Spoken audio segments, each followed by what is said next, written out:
Man, I see a lot of people come in and, they be so excited to do the job and work and everything. And they tend to just lose that. They lose that drive to come in and do their job. And, I know a lot of it is management, because management will make you feel like a piece of garbage. I understand that. They do those things, and it's a tactic that they use for fear. They want you to be scared to death so you can run as fast as possible. They're using that mentality of adrenaline, forcing adrenaline onto you. If you're scared enough, you'll run faster. If you run faster, then they save money. And I know these supervisors and postmasters, they get bonuses and stuff for when we save time in the office and things like that. So for the most part, they are just worried about their bonuses and their own money. So you need to do the same thing. Worry about your money and worry about your health, because no matter how much pressure they put on you, if you're a carrier that's doing their job, and you're delivering the mail and you're coming back, it don't even really matter if you're coming back on time per se, but you do need to make sure that you are making the truck so that the mail can go out. There's not a whole lot of people, honestly, passing their test and applying to be a mail carrier in general. So they can't fire you as fast as they make it seem like they can.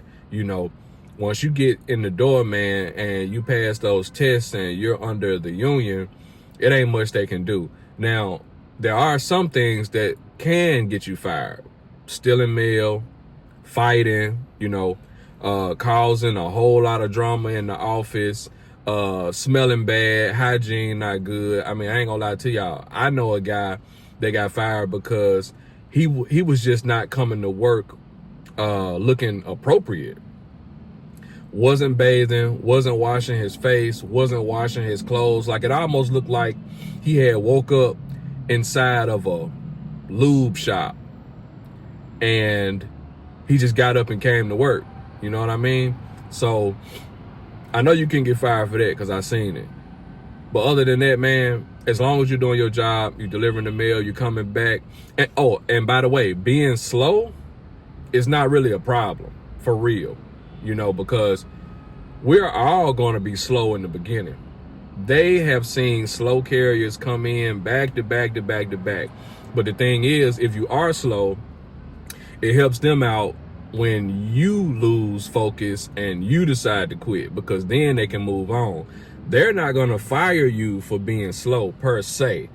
But I mean, slow, reasonably slow. You know what I'm saying? Not like coming back at 9 o'clock at night every day. That's going to be insane. Like, they're going to say, you know what, we can't use this person because we got other people going out making more money to help this person when this person is supposed to be helping the other people not make so much money. You know what I'm saying? So you're the help. You're not supposed to be helped per se. Okay.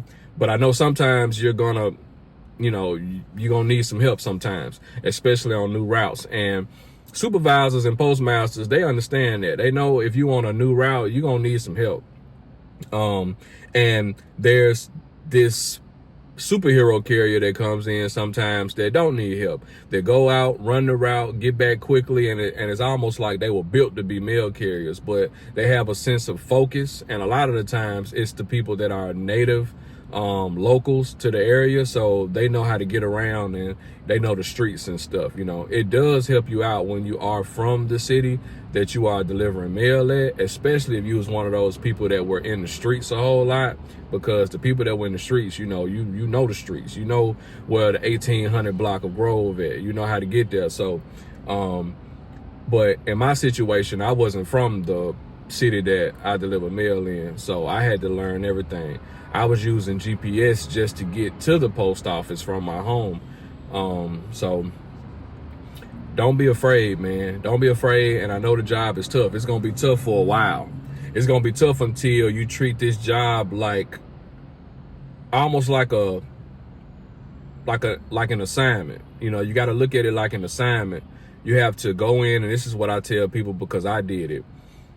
when I came in on the very first day on my own, not during shadow training, on my first day being alone, I went to that case and I got my phone and I took a picture of the whole case.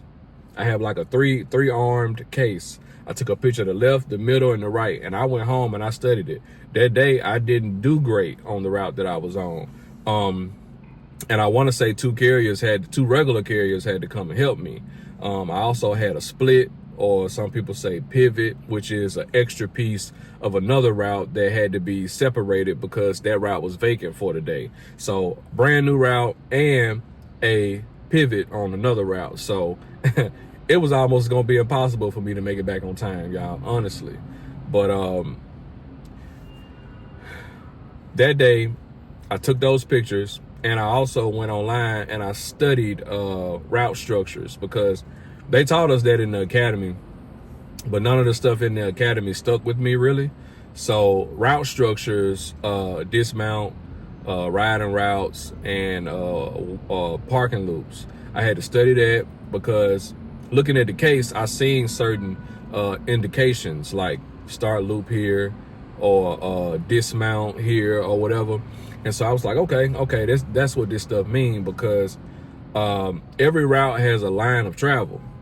And if you follow that line of travel, the way the mail is set up, your time is going to be efficient. It's going to be optimized to deliver the mail for that day. When I was delivering mail as a CCA, before I understood route structures, I wasn't following the line of travel, but I was still following the mail.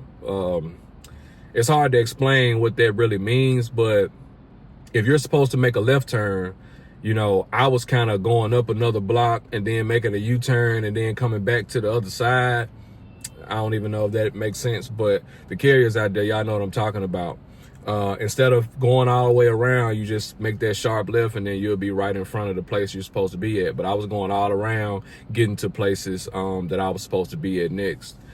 Anyway, so for the people that just feel so discouraged and they're letting the supervisors and stuff, you know, y'all letting them run y'all crazy, you just really have to hone in on what your job is. Let that stuff go in one ear, out the other ear, because honestly, everything that they're saying and doing to you is fear-mongering tactics. That's it. Don't be scared of the supervisors. Don't feel less than a person because of what your supervisors are saying to you, because you are valuable in the eyes of the people. You are valuable to everybody, because when they see you, they know that you got their stuff, and that's all that matter, you know. Another thing too about fear in the office, like they're gonna threaten you and say, I'm gonna fire you, I'm gonna write you up, I'm gonna do all these things. But speaking from experience, y'all, I done been in the office more than a bad kid in high school. I done been wrote up a million gazillion times. I done got letters of warning. I done got 7-day suspensions. I done got 14-day suspensions, y'all, throughout my whole career.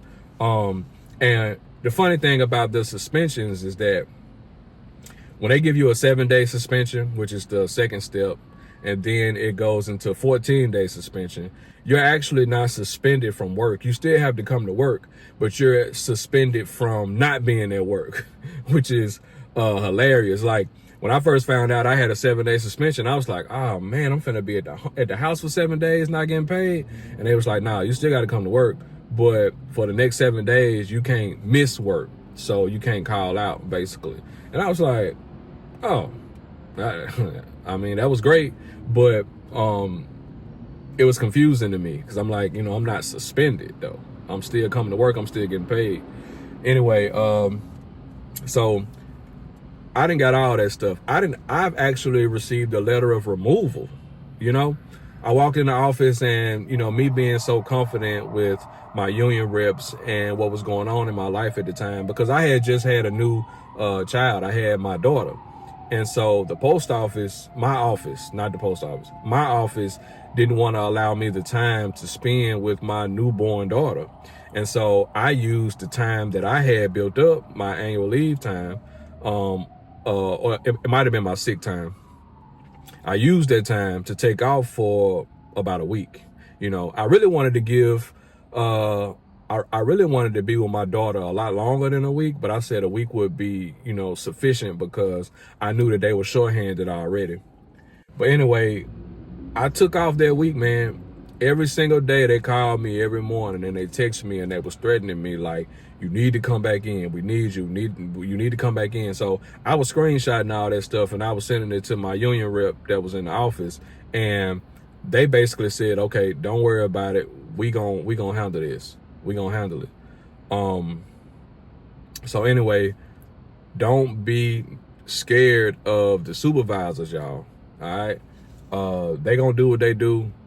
They gonna try to scare you, and it's gonna be rough sometimes. But you just gotta stay focused. Stay focused.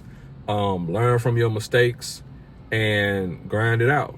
You know what I'm saying? So, oh, and by the way, I never got removed from the post office ever. Out of all the times I've been threatened to get removed and all of that, it ain't never happened, y'all. So be blessed. I'll see you guys in the next video. I just wanted to break down something that was on my mind, man. See you next time.